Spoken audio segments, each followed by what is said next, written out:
por algunos ministros y ministras de su gobierno para hacerle oposición. Por tanto, yo vengo a sumar, vengo a construir y vengo a intentar que España merezca un gobierno mejor. Se lo demostraré el primer día proponiéndole un plan económico para las familias y para las empresas, sin siglas, para poder compartirlo y con propuestas razonables.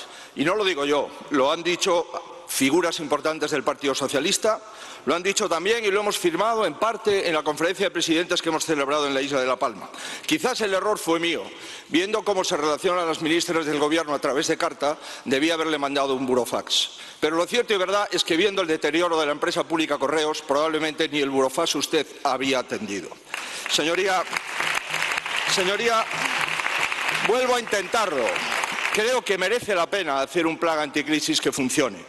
Señoría, escúcheme. La mayoría de los hogares españoles son más pobres que hace un año.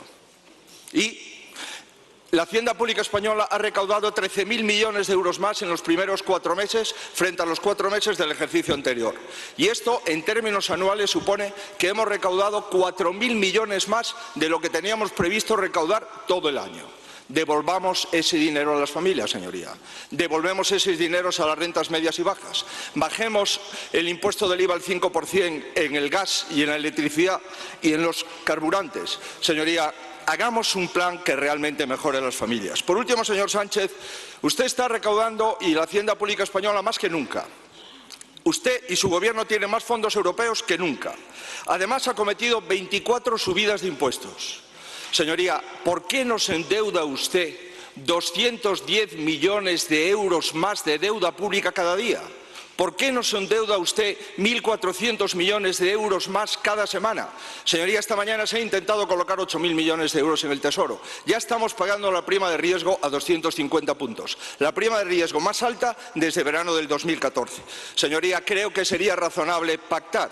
Y pactar significa no hacerle caso a las minorías, señoría, cuando no tienen razón, y hacerle caso a las mayorías cuando lo tenemos. Señoría, honradamente le digo que el Partido Popular no solamente lo puede utilizar usted cuando no le llegan los votos de Bildu o de Esquerra Republicana. Señoría, una cosa es gobernar y otra cosa es resistir, sin duda. Vivir al día, entregar cualquier cosa para estar unos meses más en el gobierno es resistir, pero no es gobernar. Y por eso yo le pregunto, señoría, ¿podría usted dejar de estar a la altura de las minorías, sobre todo las minorías independentistas, y ponerse a la altura de la mayoría de los españoles? Señoría, ¿se ve capaz? Muchas gracias.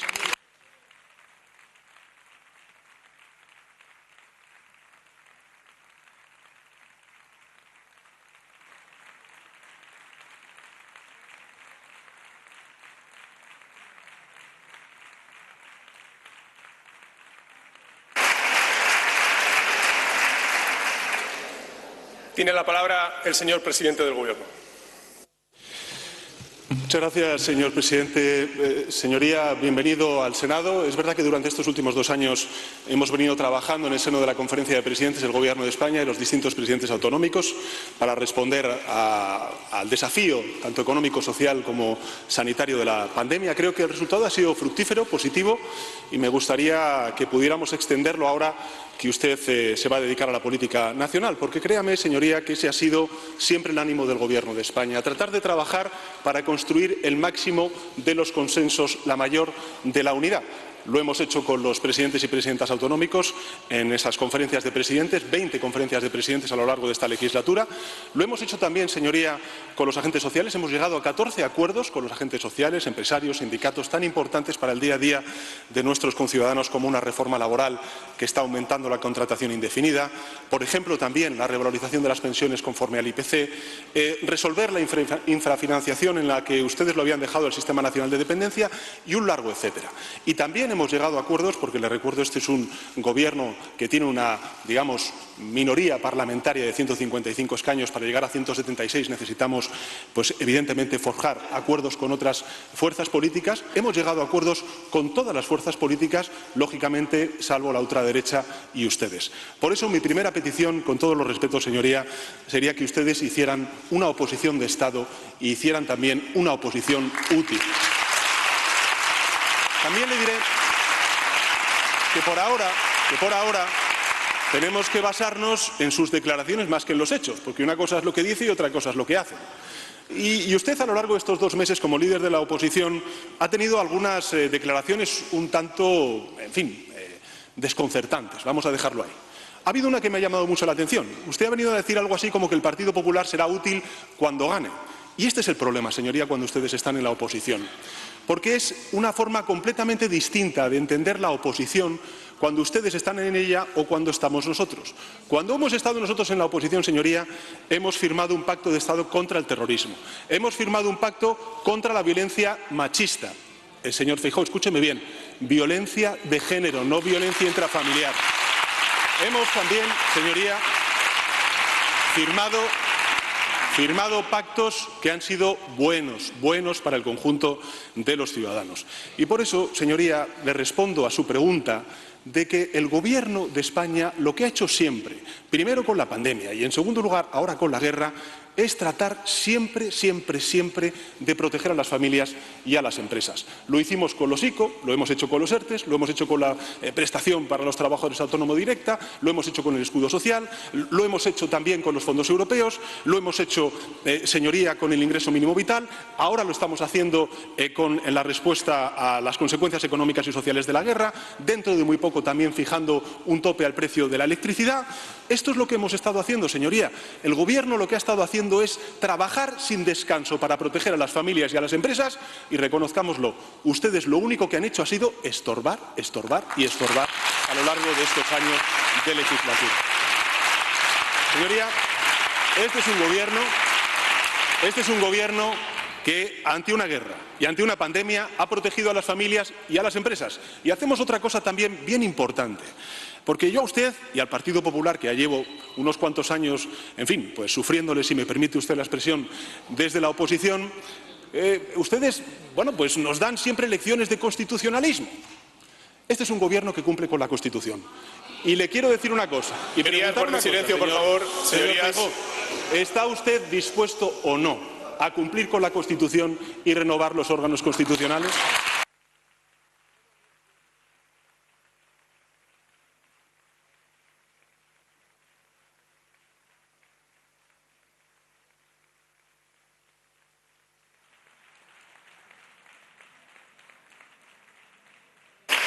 Senador Núñez Feijóo.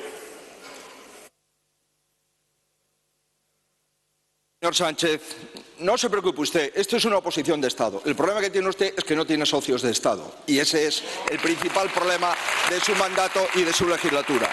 Señoría, es envidiable su optimismo. El problema es que si saliese a la calle se daría cuenta usted que las familias españolas están bastante molestas con su triunfalismo. Señoría, cada vez se parece más a un conductor que va en dirección contraria y cree que todos los demás van en la dirección incorrecta. ¿Y es usted la que va en la dirección correcta? No, señoría, le aseguro que no. Usted ya va en la dirección opuesta a España. Y tiene 2 copilotos que no creen en España. Por tanto, el riesgo es total. Que venga usted aquí a recordarme si cumplo o no cumplo la Constitución. Este partido ha surgido para cumplir, para defender y para ejecutar la Constitución en todos sus plantes. Señoría, yo no le voy a decir a usted que está estorbando en ningún caso. A insultos me gana usted siempre. Lo que sí le puedo asegurar, señoría, es que he venido a ofrecerle una alternativa. Y esa alternativa es la que creo yo que podría usted aprobar en el Consejo de Ministros. Y es bien sencilla. Mire, si estamos recaudando 13.000 millones de euros más en 4 meses que en los 4 del año anterior, y si hemos recaudado más que todo lo previsto para todo el año, 4.000 millones más, ¿no le parece a usted que eso sería razonable devolverle a las familias que están pagando la inflación? Señoría, ¿no le parece a usted que bajar el impuesto de la renta a las rentas medias y bajas supone rebajar el impuesto al 75% de los contribuyentes? ¿No cree usted que bajar el IVA al 5% en hidrocarburos y energía realmente sería lo que deberemos de hacer? ¿No cree usted que transferir 5.000 millones de euros directamente de fondos europeos a las empresas que cumplan los requisitos supondría ejecutar más fondos europeos? Señoría, ¿no cree usted que una línea de incentivos para producir alimentos nos podría blindar contra el desabastecimiento? ¿Y qué ha hecho con las medidas económicas que usted ha implementado, señoría? Nos dijo que España resistiría mucho mejor los efectos de la guerra. Resumen, el 10% de incremento de la compra. Señoría, usted nos dijo que con los 20 céntimos de las gasolinas en abril lo teníamos resuelto. Resumen, la gasolina sin plomo 97 subió desde abril 27 céntimos, la de sin plomo 30 céntimos, el diésel 12 céntimos. Es decir, la bajada que usted ha hecho el precio de la gasolina se lo ha comido el incremento de los precios del precio de la gasolina. Señor Sánchez, eso no es razonable. No es razonable, señoría, y no hablemos del gas.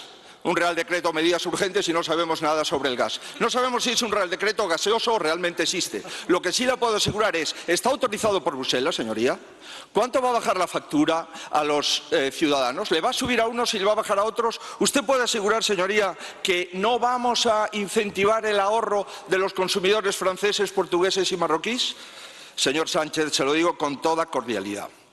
Verá usted, si las familias se empobrecen, no debemos de aceptarlo. Y si tenemos la hacienda pública española que supera la previsión de recaudación que teníamos a principios de año, ya en los primeros 4 meses debemos de devolver ese dinero a quien lo ha pagado.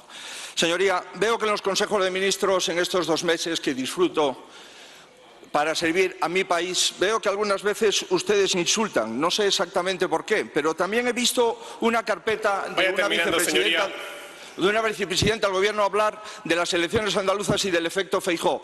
Olvídense usted del efecto Feijóo y céntrese en el efecto de la inflación. Vais nada, muchas gracias, señoría.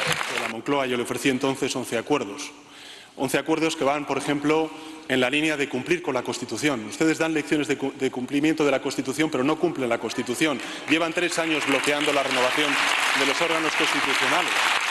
Le ofrecí, señoría, por ejemplo, reformar el artículo 49 de la Constitución para quitar la palabra de disminuido de ese artículo. Por cierto, señoría, que lo que dijo el vicepresidente del Gobierno de la Junta de Castilla y León de Vox, que gobiernan con ustedes, diciendo, efectivamente, descalificando a las personas disminuidas, no es algo sorprendente que usted dijo, sino es algo aberrante. Hable usted claro y alto, señoría, cuando estamos hablando de los derechos de las personas con discapacidad. Le ofrecí también, señoría, llegar a un acuerdo para hablar bien de España cuando salgamos fuera. Y veo que siga usted con la línea del señor Casado de hablar mal de España fuera, y eso es malo para España, señoría. Le he ofrecido también, señoría, llegar a acuerdos para no desacelerar ni tampoco dar marcha atrás en la transición ecológica, nuestro compromiso con el clima, y usted vuelve a revisar y a plantear una marcha atrás en todo lo que tiene que ver con los compromisos climáticos del Gobierno de España. Y también le he ofrecido, señoría, sí, claro que sí, lo que pasa es que no se leen los documentos, señoría, pero es así, se lo he ofrecido. Y le ofrecí otro acuerdo también que tiene que ver también con la respuesta económica y social a las consecuencias de la guerra. Y ahí lo que está haciendo el Gobierno de España, señoría, es lo que están haciendo todos los gobiernos europeos. Y es, primero, centrar desde el punto de vista del diálogo, el acuerdo y el consenso con los sectores afectados, ayudas directas a los sectores afectados, ya sea el transporte, ya sea el sector primario, en definitiva, todos aquellos que durante estos meses han visto cómo las consecuencias económicas sobre sus sectores productivos han tenido incidencia. En segundo lugar, proteger a las familias vulnerables. Más de 2 millones de hogares ahora mismo están protegidos por el bono social eléctrico, por poneros un ejemplo. Y, en tercer lugar, rebajas fiscales selectivas, por ejemplo, de un 60% a los impuestos vinculados con la factura de la luz. Eso es lo que están haciendo todos los gobiernos de Europa, es lo que está haciendo el Gobierno de España. Mire, señoría, si en el fondo la política al final es muy sencilla. Se trata de responder a preguntas muy sencillas. O precarizamos las relaciones laborales con la contrarreforma que aprobó el Partido Popular, o dignificamos con la estabilidad laboral, con el acuerdo que hemos logrado entre agentes sociales y el Gobierno de España en el nuevo marco laboral. O devaluamos los sueldos, señoría, o tenemos salarios mínimos de 1.000 euros al mes. O revalorizamos las pensiones conforme al IPC, o los condenamos a nuestros pensionistas al 0,25% cuando ustedes gobernaban. Señoría, es así de sencillo. La respuesta que ustedes tienen que dar es a la siguiente pregunta: o derechos sociales o retrocesos sociales. Este Gobierno apuesta por los derechos sociales y ustedes, con la palabra y con los hechos, apuestan claramente por el retroceso social.